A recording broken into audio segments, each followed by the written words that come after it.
Fuerte, porque el hombre que está iniciando el reemplazo desde dentro de Feijóo por Isabel Díaz Ayuso, pues hoy tiene un problema.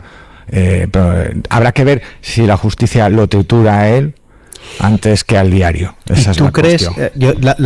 Mira, voy a hacer que preguntas ya. ¿Tú crees que si le quitamos a Miguel Ángel, a Isabel Díaz Ayuso, el fenómeno Isabel Díaz Ayuso se deshincha? Sí, yo creo que sí. Yo creo que hay un elemento psicológico dentro de Miguel Ángel Rodríguez. Es el hombre que creó a José María Aznar. Él cree que fue el artesano de las victorias de José María Aznar y cree en conciencia que puede volver a repetir ese mismo resultado con Isabel Díaz Ayuso. Pero bueno, detrás de Isabel Díaz Ayuso y detrás de Miguel Ángel Rodríguez, el verdadero valedor de ese reemplazo a Núñez Feijóo es José María Aznar. Aquí hay dos casas políticas dentro de la derecha del PP. La casa Romay Beccaria, que es la casa Rajoy, y ahí es donde está Feijóo incluido, y luego está la casa José María Aznar. Los que vivís dentro de la M30 tenéis escribís muchos artículos. Estoy viendo todos los artículos de la prensa de Madrid en el que se habla mucho de los dos frentes dentro del Partido Popular, la casa que decías tú, Romay Beccaria, con la casa Aznar, ¿no? Sí, esto es cierto hasta ese punto. Sí. Siempre ha habido familias y parece evidente, ¿no? En todos los partidos. Sí. Luego está, la sombra de Aznar no es solo una sombra. Luego está el Club de las Pitiusas, el Club de las Pitiusas, que es la rama mediterránea. Es decir, está Proens, está Azcón, estaba Amazon, estaba... ¿Quién más por ahí? Todos coordinados por Teodoro García Egea, que todavía sigue coordinando... Teodoro García Egea políticamente está vivo. Sí. La gente cree que no está en primera línea, pero está. Bueno, ahí me gusta verte, Julio. Es que Leonard, aunque está en Vigo, ya saben que es valenciano. Los que somos minoría. Ya, ¿te llegan noticias, Julio, de que anda por Valencia? ¿Sí, Teodoro? De que anda moviéndose por Valencia, por Murcia y por muchísimos sitios. Sí, todo lo que es la zona del Levante y Sasillas tiene su sellito. Teodoro García Egea fue el instigador de las negociaciones de PP con Vox a espaldas de Feijóo en el año 2022. Es la clave, una de las claves fundamentales para comprender la situación política en la que estamos ahora, en el lado de la derecha. De Pedro Sánchez, o la socialdemocracia española, o la izquierda española, me da igual cómo lo quieras llamar, está convirtiéndose en la locomotora, ya no solo moral, sino también política en muchos aspectos del horizonte político de la Unión Europea. Fijaos, hace 6 meses decíamos... Y mostrando el camino energético también, ¿eh? Yo recuerdo hace 6 meses una entrevista que me tacharon de exagerado. Hace 6 meses decía, Pedro Sánchez se ha convertido en el líder de la socialdemocracia europea. Ese titular se queda corto a los 6 meses.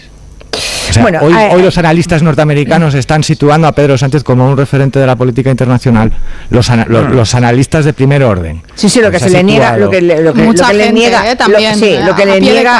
niega la mitad de la población en España, desde luego en el resto de Europa y del mundo no es así, se está llevando... Niegan por desconocimiento también en algunos casos. Sí, habrá que ver en las siguientes elecciones si lo niega la mitad o menos de la mitad. En España en este caso además, porque Pedro Sánchez se ha convertido en la némesis, como decía el otro día el Financial Times, de Donald Trump. O sea, que esté leyendo ahora mismo un poco, siguiendo los periódicos internacionales, la prensa internacional, verá la presencia tan inmensa que tiene España y Pedro Sánchez, y es la figura que claramente aparece como enfrentándose a lo que es la política y liderando y frenando en el interior de la Unión Europea las tendencias que había inicialmente de ponerse todos detrás de Donald Trump y seguir la ruta de Trump, ¿no? Y entonces eso se está creciendo, y se está haciendo por España, se está haciendo por Pedro Sánchez.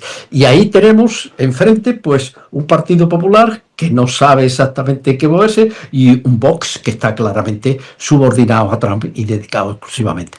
Esta vez, en la semana que se conmemora el 11M, 22 años de aquellos atentados terribles en Madrid que se cobraron la vida de 193 personas, el atentado terrorista pues más sangriento que ha sufrido España, y que seguro que todo el mundo recuerda, pues que estuvo motivado, que fue consecuencia pues de la participación de España en la guerra de Irak, una guerra que lideró Estados Unidos y que al que el presidente de aquel momento, el presidente Aznar pues nos llevó pues con mucho entusiasmo. Se nos había dicho que había armas de destrucción masiva y bueno, participamos en una guerra ilegal. Y es curioso que, bueno, pues que esta semana tenemos que volver a hablar de guerra, en este caso no de Irak, sino la guerra de Irán, bueno, y en general en toda la zona de Oriente Medio se ha extendido ya a más de una decena de países. El asunto no parece que vaya a ser fácil, ¿no? Y queríamos hablarlo porque esto del, bueno, que se conmemore el 11M, la participación en la guerra, que yo creo que es algo que tenemos que está ahora mismo en plena actualidad y bueno, por suerte hay diferencias con lo que está pasando ahora, con lo que respecta a nuestra participación, porque el gobierno de coalición ya ha dicho claramente que no piensa participar. Son diferencias, pero a pesar de eso se está resucitando un sentimiento muy arraigado en la sociedad española, el no a la guerra, que yo creo que, bueno, pues que le costó el gobierno a Aznar, sin duda. Hola Javier, buenos días. Hola, buenos días, Esperanza. El sentimiento arraigado en España, y no solamente en España, ¿no?, sino en la mayor parte de los países de la Unión Europea. También es mayoritaria la opinión del no a la guerra. En Estados Unidos es mayoritaria la opinión a la guerra. Es la primera vez que Estados Unidos entra en una guerra con la opinión pública en contra. Eso no ha ocurrido en ninguna de las guerras anteriores. Con mayor o menor entusiasmo, la población de Estados Unidos ha estado siempre detrás del comandante en jefe que declaraba la guerra o que hacía la guerra, y en esta ocasión no. En esta ocasión hay claramente una posición mayoritaria en la opinión pública contraria a la guerra de Irán. O sea que estamos ante cosas que son, vuelve la guerra, hay similitudes entre lo que ocurrió en el 2003 y lo que está ocurriendo en este 2026, pero hay diferencias muy significativas. Además de esta, está, por ejemplo, la de que en el 2003 todavía las Naciones Unidas contaban. Claro. Y eran el elemento de legitimación indiscutible para cualquier operación internacional. En esta, y por eso Estados Unidos se batió el cobre en Naciones Unidas y tuvo a Colin Powell allí estando en los debates y enfrentándose a Dominique Villepin y a los que fueran, ¿no?, para intentar justificar ante la opinión pública que realmente la guerra de Irak tenía sentido y que debía de ser apoyada por el Consejo de Seguridad, por las Naciones Unidas, ¿no?, por las Naciones Unidas. Y sin embargo, en esta se ha prescindido por completo de Naciones Unidas. Naciones Unidas están que ni están ni se le espera, desgraciadamente. Y esto, claro, lo decíamos el otro día, que hemos pasado de un sistema anteriormente en el que el derecho internacional es verdad que se vulneraba, no vamos a decir que se cumplía siempre, pero por lo menos había un esfuerzo por parte de las naciones que hacían eso, como Estados Unidos, por intentar justificar que sus acciones se acomodaban a derecho internacional. Y por eso aquello de las armas de destrucción masiva, ¿no? Claro, la legitimidad se decidía, eran las Naciones Unidas las que impartían la legitimidad y las que decidían si realmente una operación era legítima o no era legítima. Y entonces, bueno, en Irak no lo hicieron así y fue una minoría, pero no fueron Estados Unidos solos, ¿no? Fue Estados Unidos e Inglaterra y otra serie de países como Nueva Zelanda, como Australia, que participaron en la operación y España, ¿no?, que participaron en la operación, mientras que en esta Estados Unidos con Israel han prescindido por completo y además lo han avisado previamente. O sea, Donald Trump ha dicho previamente que él no tiene más límite que su propia conciencia, que las normas internacionales él no las considera que sean limitativas de su capacidad para poder actuar, de su legitimidad para poder actuar, y que en consecuencia él hará lo que considere pertinente sin otro límite que el que sea su propia conciencia, y así está siendo, ¿no?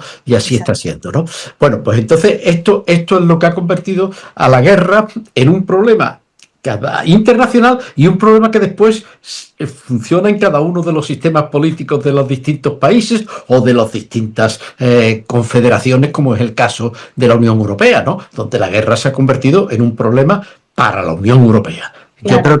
Yo creo que para mí tal vez sea en cuanto a europeos y en cuanto a españoles, tal vez lo más decisivo y lo más importante, ¿no?, porque esta guerra pone en cuestión, y este respeto o no de las normas internacionales y de lo que es el derecho internacional, pone en cuestión la propia supervivencia de la Unión Europea. Claro, que le está costando mucho encontrar una postura común, lo vimos el otro día, que Ursula von der Leyen parecía casi entusiasta, ¿no?, diciendo que el orden internacional ha cambiado, que es cierto, pero no lo podemos asumir sin más, sino que hay que hacer un esfuerzo por intentar que el derecho internacional siga rigiendo, claro. Claro, porque además lo que pasa es que la Unión Europea necesita un orden internacional que sea un orden internacional aceptado globalmente, ¿no? Y eso es constitutivo. O sea, la Unión Europea no está constituida democráticamente. Están constituidos democráticamente los países, los estados, los estados miembros, pero no la Unión Europea. La Unión Europea es un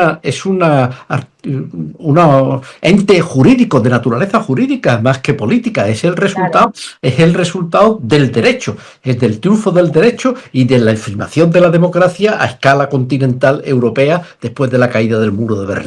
A partir de ese momento es cuando se produce la transición de las comunidades europeas a la Unión Europea con el Tratado de Maastricht, y ahí tenemos un mundo que es un mundo jurídico, es un universo jurídico en el que el respeto de las reglas jurídicas es la esencia de esa organización política, de esa entidad política. Entonces, para nosotros, el respeto de las normas jurídicas es esencial, es constitutivo. O sea, la Unión Europea se destruye y se descompone si realmente deja de tener ese carácter. Y eso es lo que estamos jugándonos en este momento.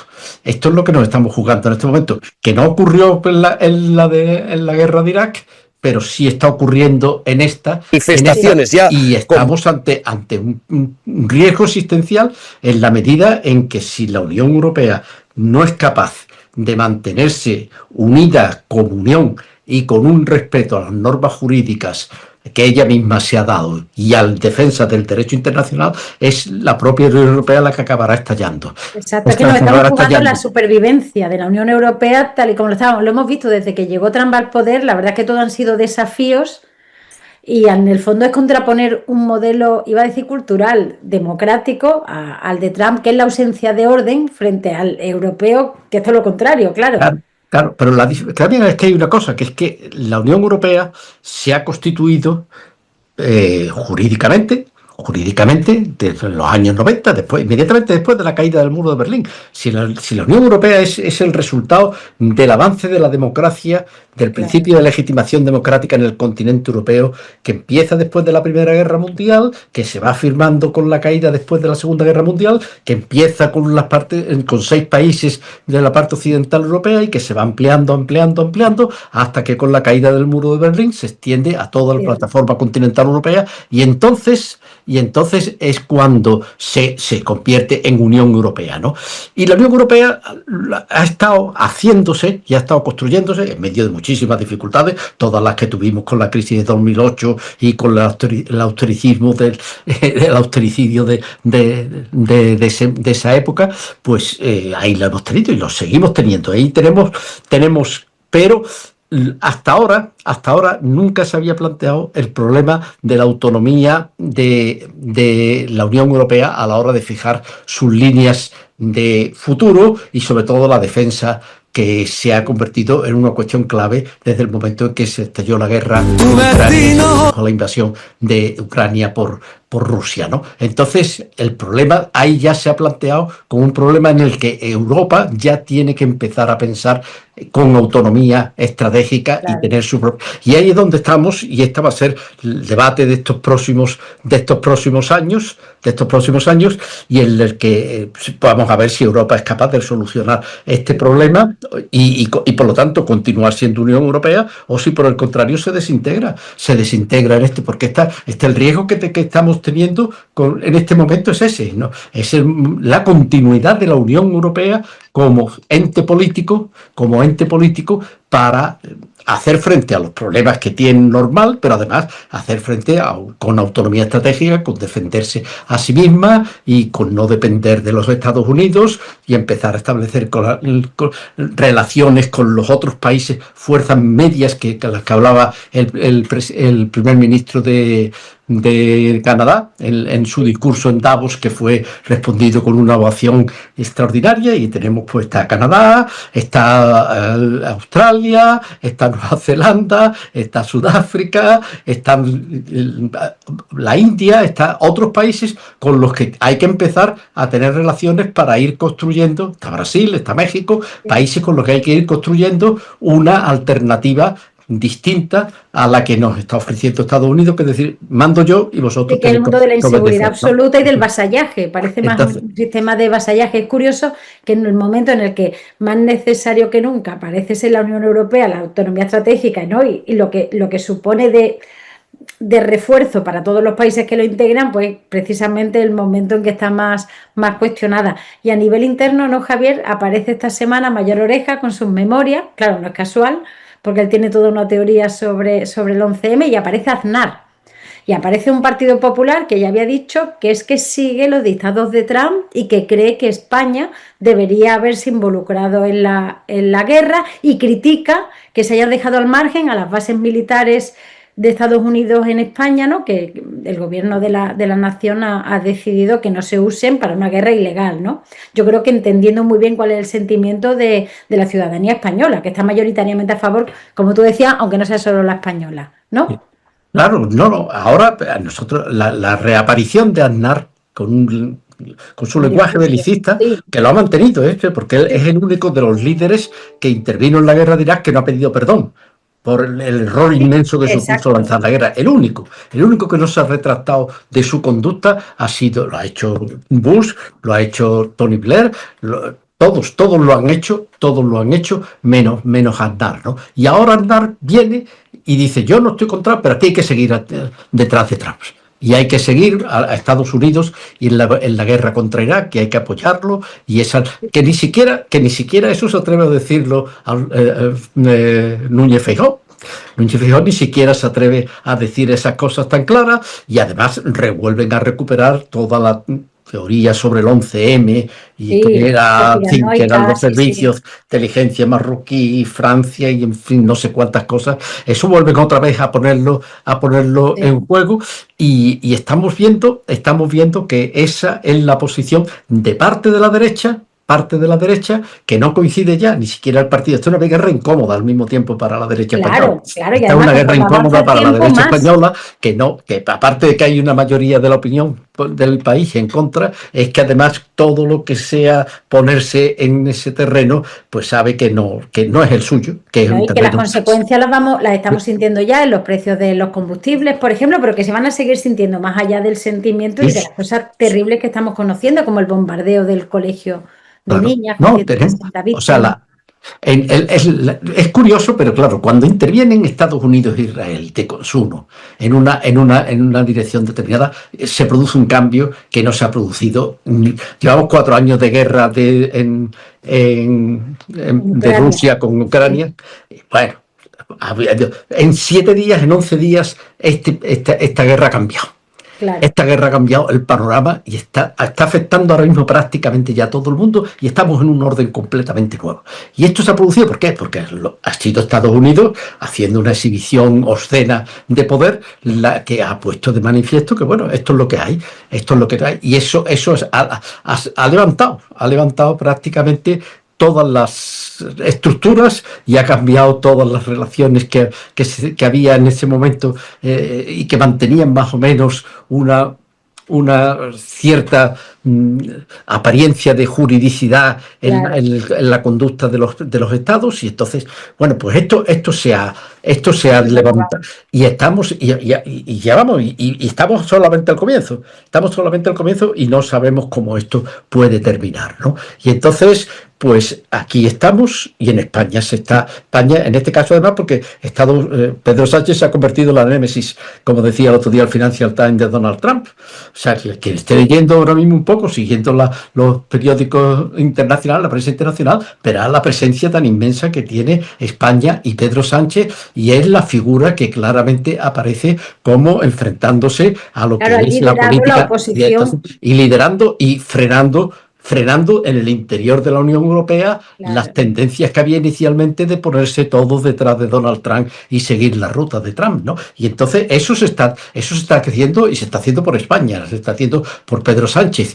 Y ahí tenemos enfrente pues un Partido Popular que no sabe exactamente qué moverse y un Vox que está claramente subordinado a Trump y dedicado exclusivamente. Entonces, bueno, eso en un año en el que hay también, pues en España tenemos, bueno, este domingo hay elecciones en Castilla y León, después vendrán las elecciones en Andalucía y veremos a ver en qué condiciones se hacen, porque aquí el tiempo va a una velocidad extraordinaria y no sabemos cuánto tiempo se va a poder mantener una situación de desorden como la que se está tratando de imponer desde el gobierno de los Estados Unidos con la guerra en Irak, ¿no? Entonces, el no a la guerra vuelve otra vez, vuelve en condiciones distintas, pero vuelve otra vez.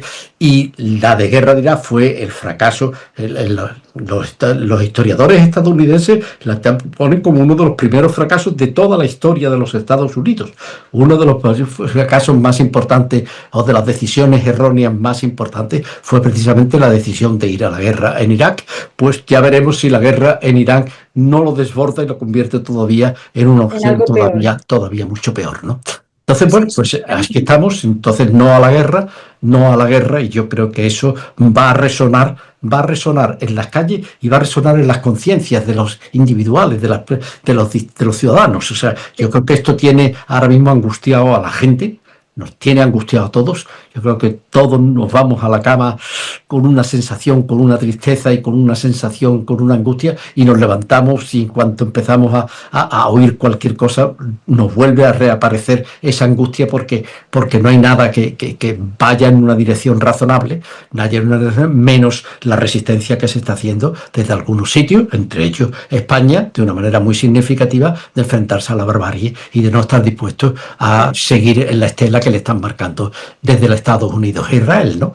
Bueno, y en esa me parece que esto es lo más importante de esta semana. Yo creo que todo lo demás se queda no en un segundo, sino en un quinto plano. O sea, sexto o décimo. Nosotros, esto es una cosa tan agobiante y tan terrible. Sí, porque además da la sensación de lo que decía Trump, que iba a ser algo rápido, no lo está siendo, está afectando a muchos países, la capacidad de resistencia de los iraníes, yo creo que no contaron con ella, ¿no? En estos días, ni los ataques que se iban a producir, la repercusión en el comercio internacional, etcétera. Y bueno, vamos a ver cómo. Pensar que esto iba a ser Venezuela claro. Ha sido, claro. Y entonces esa exhibición de fuerza tan tremenda, Donald Trump en cierta medida, el otro día lo decía el New York Times, que pensaba que realmente ante esa exhibición tan tremenda los iraníes se iban a rendir, que no iba a ser necesario ni siquiera empezar. Pero claro, se han equivocado de medio a medio y ahora ya veremos a ver por dónde acaba saliendo y acaba terminando, porque